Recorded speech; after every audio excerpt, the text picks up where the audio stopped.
Pessoas, como vocês estão? Ótima quinta, sexta, sei lá que dia que você está vendo esse vídeo. Vamos juntos para a prévia da semana 18. É a última prévia que a gente vai fazer da temporada regular. A gente vai seguir esses vídeos, obviamente, nos playoffs, mas a temporada regular, este é o último.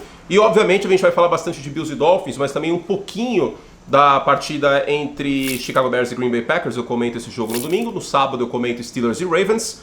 A tendência é que a gente tenha bastante reserva aí por parte de Baltimore, tá? Sobre cenários de playoffs, eu vou comentar alguns deles no corpo do vídeo, ao longo do vídeo, mas tem um vídeo para os membros com todos os cenários, incluindo cenários de eliminação.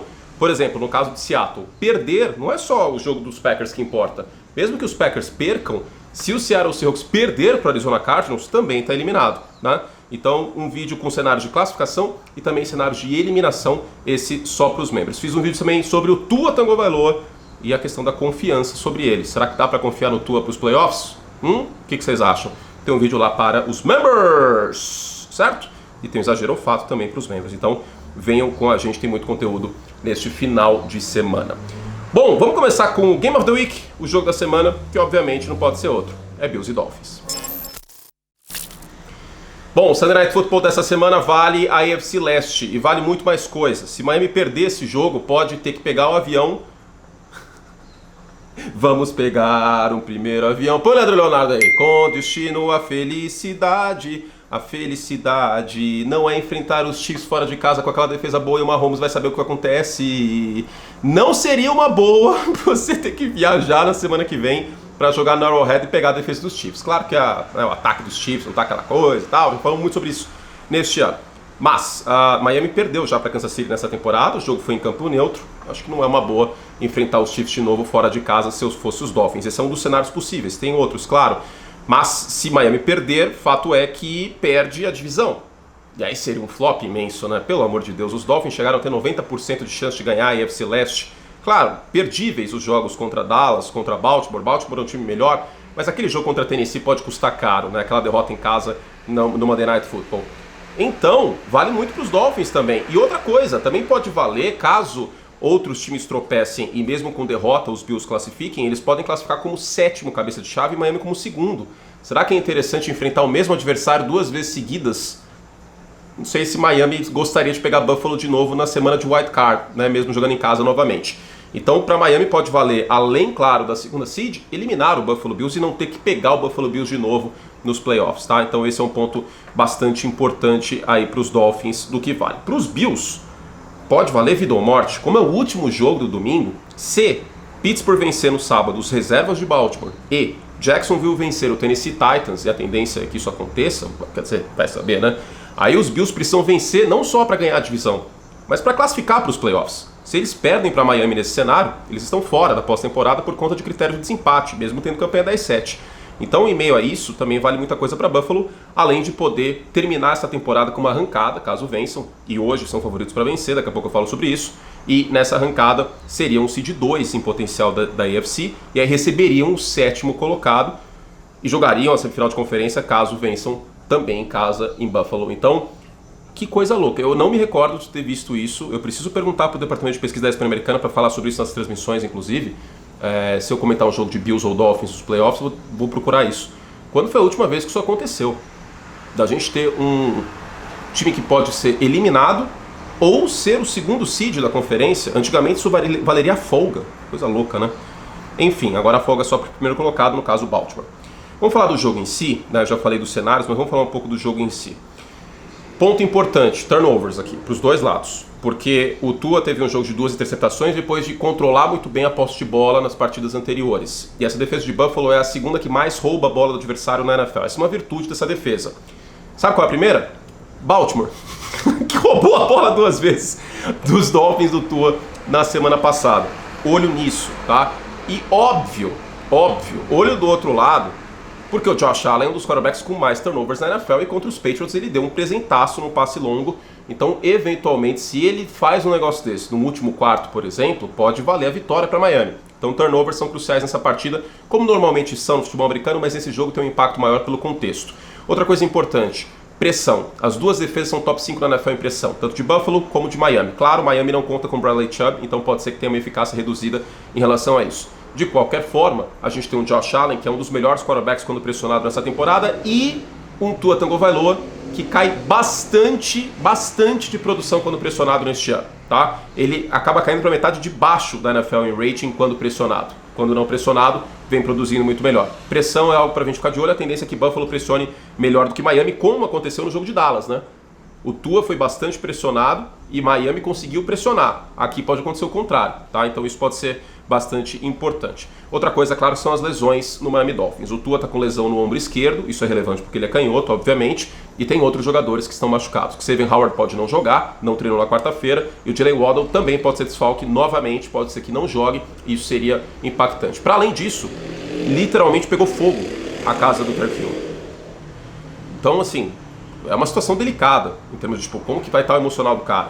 Vamos ver como que vai estar o Turk Hill nesse domingo. Ele, obviamente, é vital nos jogos que ele destrói, a chance dos Dolphins são maiores. Nos jogos que ele não vai bem, como foi contra Kansas City, como foi contra Dallas no segundo tempo, mas também contra os Eagles, aí a chance é menor, né?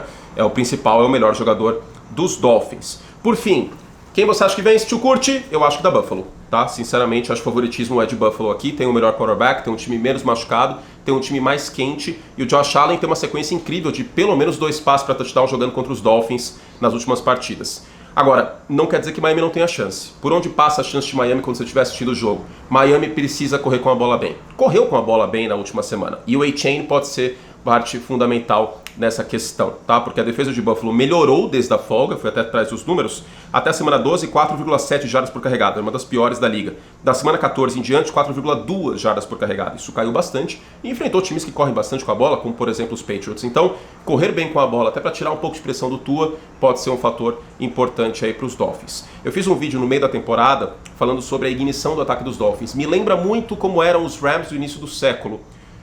Os Rams no início do século precisavam do Marshall Faulk correndo bem com a bola para abrir espaço eventualmente no fundo do campo. Um dos melhores ataques da história da NFL.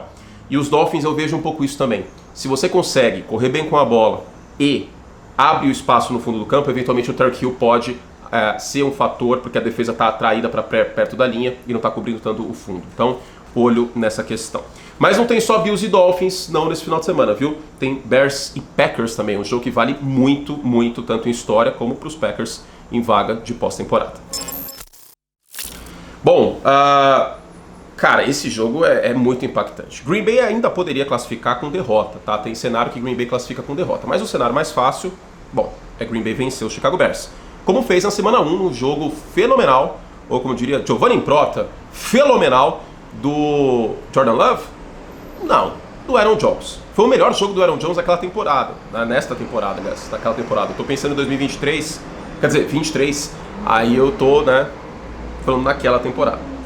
Mas é nesta temporada. E a defesa dos Bears melhorou bastante contra a corrida. A defesa dos Bears, não só contra a corrida, mas no todo, ela melhorou bastante desde aquele Thursday Night Football contra o Washington Commanders. Claro que ela melhorou ainda mais depois que o Montez Sweat chegou. E qual que é o duelo importante aqui, principal nessa partida? É o Aaron Jones contra a defesa, como foi na semana 1? É o Jordan Love contra a marcação em zona. Os Bears estão entre os times que mais marcam em zona na NFL. Cheguei a fazer até análise tática sobre isso, mostrando uma interceptação, uma das interceptações em cima do Joshua Dobbs no Monday Night Football recente que a gente teve. Então assistam essa análise tática que volta semana que vem, aliás, esse quadro. E quais são os números do Jordan Love contra a marcação em zona? Contra a marcação homem a homem, ele tem 21 touchdowns e uma interceptação de acordo com o PFF. Contra a marcação em zona, 8 touchdowns e 10 interceptações. Ou seja, a maior parte das interceptações do Love é contra a marcação em zona. Do outro lado, claro que um duelo importante, o Justin Fields contra a defesa dos Packers, contra a pressão sobretudo. Será que o Joe Barry vai consagrar mais um quarterback? Ele renasceu a carreira do Bryce Young há 2 semanas. O Justin Fields, qual é a história aqui? Os Bears já estão eliminados, mas o Justin Fields está brigando para ser o quarterback dos Bears na próxima temporada, para forçar a mão do Ryan Poles, general manager do time, a fazer com que o Ryan Poles troque a primeira escolha para algum outro time e monte um time ao redor do Justin Fields. Ou tenha um plano B, um plano de escape, que seria ter mais uma escolha de primeira rodada em 25, e aí com isso poderia draftar um substituto para o Fields. Mas de qualquer forma, a ideia para o Justin Fields e para muitos que torcem para os Bears é manter o Justin Fields. Eu ainda não tenho opinião formada sobre isso, vou ser muito sincero. E eu acho que esse jogo ele é muito importante para formar opinião sobre isso. Porque eu sei que parece um jogo só, eu sei que pode parecer que é resultadismo, mas não é. Hoje existe uma freguesia absurda do Chicago Bears em relação ao Green Bay Packers. O jogo é no Lambeau Field. Os Bears podem fazer o que os Lions fizeram no ano passado, eliminar os Packers na última semana. Se os Bears conseguem fazer isso, é uma questão de cultura, como eu mencionei muitas vezes. Significa que o Justin Fields tem cacife, tem bala na agulha para ir no Lambeau Field e ganhar dos Packers, quando os Bears não têm muito a ganhar, mas não tem nada a perder. Já os Packers têm bastante a perder, uma vaga em pós-temporada a perder em jogo. Então, é esse o tipo de jogo que os quarterbacks têm que aparecer. Os quarterbacks com Q maiúsculo. O Justin Fields vem jogando bem nas últimas semanas, eu dou esse mérito a ele. Agora, é em jogo grande que o cara tem que aparecer, tem que fazer por onde. Se o Justin Fields conseguir vencer essa partida, claro que se isso acontecer vai ser amparado pela sua defesa, mas se conseguir vencer essa partida, aí o caso para manter Justin Fields em 24 como quarterback dos Bears fica muito mais forte. É só um jogo? Não, não é só um jogo. É Packers e Bears, é a rivalidade mais longa da história da NFL. Meu palpite?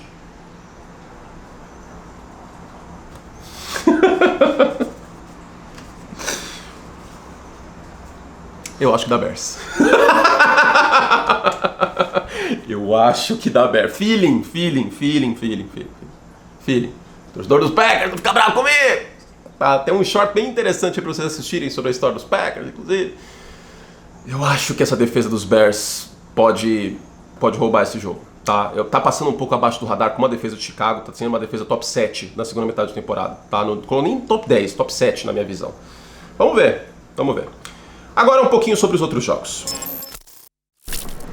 Bom, tem 4 divisões abertas neste momento. A gente tem a NFC Sul aberta, tá? E para Tampa vencer a divisão, basta vencer o Carolina Panthers, que é a pior equipe da NFL nessa temporada. A AFC Sul está aberta e começa a ser decidida no sábado à noite, porque Colts e Texans se enfrentam. E olho nesse jogo em relação às big plays, tá? Porque as duas defesas têm uma certa dificuldade contra o passe em profundidade. Nesse quesito eu confio mais no CJ Stroud que no Gardner Minshew. Turnovers do Minshew também podem ser cruciais nessa partida. A defesa de Houston é muito bem treinada.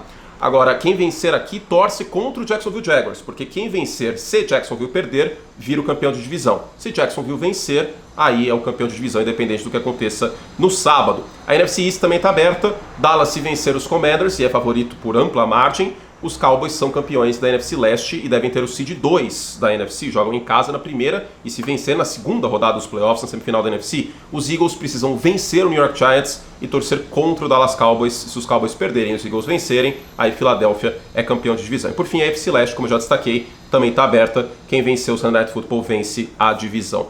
Vamos para o momento KTO antes do momento histórico. Lembrando, curte 20 é o seu cupom lá em kto.com para você entrar e dar o seu palpite nesse domingo de finais de divisão, vamos dizer assim. A gente tem 4 finais de divisão, algumas indiretas, outras diretas, outra direta no caso, o único confronto que vale necessariamente a divisão. E tá rolando uma maquita forte, hein? Ó! Bela maquita, hein? Fazia tempo que a gente não tinha uma maquita com uma participação especial neste canal, mas enfim. Momento KTO. Curte 20 seu cupom para ter 20% de bônus no primeiro depósito lá em kto.com, então aproveite aí para os playoffs e para essa última semana. Lembrando, para maior de 18 anos, consulte termos e condições. Os Bills são favoritos contra os Dolphins por 3 pontos, mesmo jogo sendo em Miami. Eu acho que pesa muito o momento dos dois times e, claro, as lesões. Jalen Waddle pode não jogar, Xavier Howard também não, e o Bradley Chubb está fora da temporada com o Tua com o ombro esquerdo machucado. Isso pode ser fator. Os Packers são favoritos contra os Bears jogando em casa por 3 pontos. Eu esperava um favoritismo maior do Green Bay Packers aqui, pelo menos por 4,5, por 5 pontos jogando contra os Bears, também por conta dos momentos aí dos dois times. Talvez a defesa dos Bears e um jogo que os Bears entrem leve, sem nada a perder, pode ser que tenha pesado no favoritismo ser só 3 pontos. E por fim, o maior favoritismo dessa semana é Dallas, pegando a péssima defesa dos Commanders. É a pior defesa da NFL na segunda metade de temporada. Os Commanders são zebra por 13 pontos contra o Dallas Cowboys. KTO.com, entre lá o cupom CURTE20 para você fazer o seu palpite. Vamos para um momento histórico. Esse jogo não seria tão brilhante como essas outras partidas. Pode ser que aconteça nos playoffs de novo, quem sabe. Mas a gente tem Steelers e Ravens potencialmente com as reservas de Baltimore jogando. E com os Steelers vindo com tudo para garantir vaga na pós-temporada. Agora, desde 2008, a gente teve 3 partidas entre Steelers e Ravens em playoffs. Em 2014, deu Baltimore no White Card. Em 2010, na semifinal da AFC, 31-24 para Pittsburgh. E em 2008, deu Pittsburgh também. E o jogo que eu separei para falar foi a final da AFC em 2008, porque tem um elemento muito interessante. dois elementos, né? Primeiro que os Steelers venceram esse jogo, vou dar spoiler aqui já, e os Steelers foram campeões da NFL, foram campeões do Super Bowl 43 na sequência contra o Arizona Cardinals. E o outro elemento é que aquela foi a primeira pós-temporada do Joe Flacco, tá? Ele era calouro e o John Harbaugh também era técnico calouro. Uma rara ocasião na qual a gente tem um técnico e um quarterback calouro. O Flacco, um dos muitos quarterbacks calouros que bateram na porta do Super Bowl. A gente nunca teve um quarterback calouro vencendo o Super Bowl. Uma combinação incrível nesse aspecto, né? A gente pode ter um quarterback calouro com um técnico calouro indo longe nessa pós-temporada, mas para isso precisa classificar, no caso do DeMeco Ryans e o CJ Stroud lá em Houston. Agora, falando sobre essa partida, uma batalha defensiva. A gente está falando de duas das melhores defesas da NFL naquela temporada e naquela década, né, com várias marcas estabelecidas dos dois times, e o jogo foi decidido num lance defensivo. Mas não só. O Ben Roethlisberger fez uma partida, eu não vou dizer heróica, mas ele foi o Ben Roethlisberger tanque de guerra que aparecia nos momentos-chave. O Roethlisberger não tem as melhores estatísticas da história da NFL, mas em vários momentos ele apareceu na hora que tem que aparecer, que é uma virtude, uma característica dos bons quarterbacks, e foi o caso ali. Do outro lado, a gente teve uma interceptação retornada para touchdown pelo Troy Polamalu, um dos melhores safeties da história da liga, e foi uma interceptação que decidiu o jogo. 4 minutos faltando, 16-14, Polamalu interceptou o Flacco, levou para casa, e os Steelers venceram por 23-14, e caminharam rumo ao Super Bowl 43. Os Ravens voltariam a uma final de conferência, voltariam ao Super Bowl anos depois, em 2012, naquela sequência absurda do Joe Flacco. Será que a gente vai ter outra sequência assim, dessa vez pelos Browns? Não sei. Vamos ver o que acontece, mas isso fica para a semana que vem. Os Browns já estão classificados. Fizemos todo o estrago que podíamos. Um beijo carinhoso para vocês. Eu te espero em Steelers e Ravens às 6 horas da tarde no sábado, ESPN2 Star Plus. E depois no domingo eu te espero para Bears e Packers, também mesmo horário, 6 horas da tarde, ESPN2 Star Plus. Beijo carinhoso, fizemos o estrago que podíamos e até a próxima. Boa sorte aos times de todos vocês. Vamos ver o que acontece aí, que tem muita coisa para ser decidida ainda para a pós-temporada da NFL, que vai ser incrível, hein? Vem com a gente, assina o Like Plus para mais conteúdo, tem vídeo Exagero ou Fato, tem um vídeo sobre os Dolphins e também tem o vídeo de cenários de pós-temporada, o que seu time precisa para classificar ou o que não pode acontecer para ele ser eliminado na semana 18. Beijo carinhoso e até a próxima.